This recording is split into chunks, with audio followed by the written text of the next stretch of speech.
বলিউডে একটা কথা খুবই প্রচলিত, এখানে প্রতি শুক্রবার ভাগ্য বদলায়, নতুন মুখ আসে, পুরনো জায়গা দখল করে। কিন্তু এমন কিছু হিরো আছেন যারা সময়ের স্রোতে হারিয়ে যাওয়ার পাত্র নন। 90-এর দশকে যারা আমাদের হৃদয়ে ঝড় তুলেছিলেন, মাঝখানে কিছুটা সময় আড়ালে থাকলেও তারা ফিরে এসেছেন আরো ভয়ঙ্কর, আরো শক্তিশালী রূপে। আসুন দেখে নেই সেই বলিউড নায়কদের যারা প্রমাণ করেছেন বয়স কেবলই একটা সংখ্যা আর প্রতিভা কখনো বুড়ো হয় না। সানি দেওল 90-এর দশকের অ্যাকশন কিংবদন্তি, যার হাতের ওজন আজও 2.5 কেজি আছে। মাঝখানে বেশ কিছু বছর তার সিনেমা সেভাবে চলেনি। সমালোচকরা বলতে শুরু করেছিলেন সানি দেওলের যুগ শেষ। কিন্তু 2023 সালে সব হিসেব বদলে যায়। 22 বছর পর ফিরলেন তারা সিং হয়ে। গদর 2 রিলিজের পর যা হলো তা ইতিহাস। কোনো বড় মাল্টিপ্লেক্স কালচার নয়, বরং সিঙ্গেল স্ক্রিন থেকে শুরু করে মেগা সিটি সানি দেওল দেখালেন মাস এন্টারটেইনারের ক্ষমতা কাকে বলে। 600 কোটির বেশি ব্যবসা করে তিনি প্রমাণ করলেন জেনারেশন জেড হোক বা মিলেনিয়াল, সানি পাজির হুঙ্কারে আজও থিয়েটার কাঁপে। এরপর জাটে তার অভিনয় ভক্ত এবং সমালোচক উভয়ের কাছেই প্রশংসিত হয়েছে।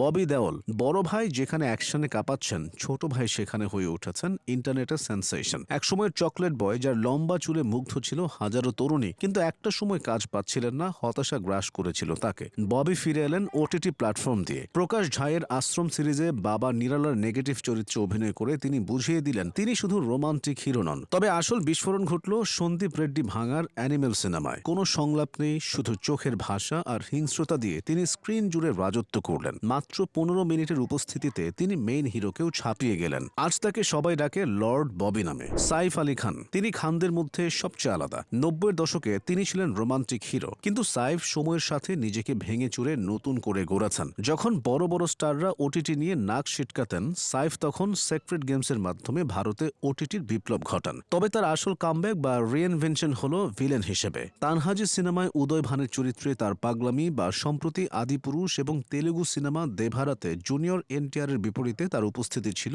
অসাধারণ। নায়ক হওয়ার ইমেজের মায়া ত্যাগ করে তিনি আজ ভিলেন হিসেবেই বেশি ভয়ঙ্কর এবং সফল। অক্ষয় খান্না, বলা হয় বলিউডের সবচেয়ে আন্ডাররেটেড এবং প্রতিভাবান অভিনেতাদের একজন হলেন অক্ষয় খান্না। তিনি কখনোই তথাকথিত সুপারস্টার ডমের পেছনে ছোটেননি। মাঝখানে বেশ কয়েক বছর তিনি একদমই আড়ালে ছিলেন, কিন্তু যখন ফিরলেন তখন ফিরলেন নিজের শর্তে। মম, ইত্তেফাক এবং বিশেষ করে দৃশ্যম 2-এ পুলিশ অফিসারের চরিত্রে তার অভিনয় ছিল মাস্টার ক্লাস।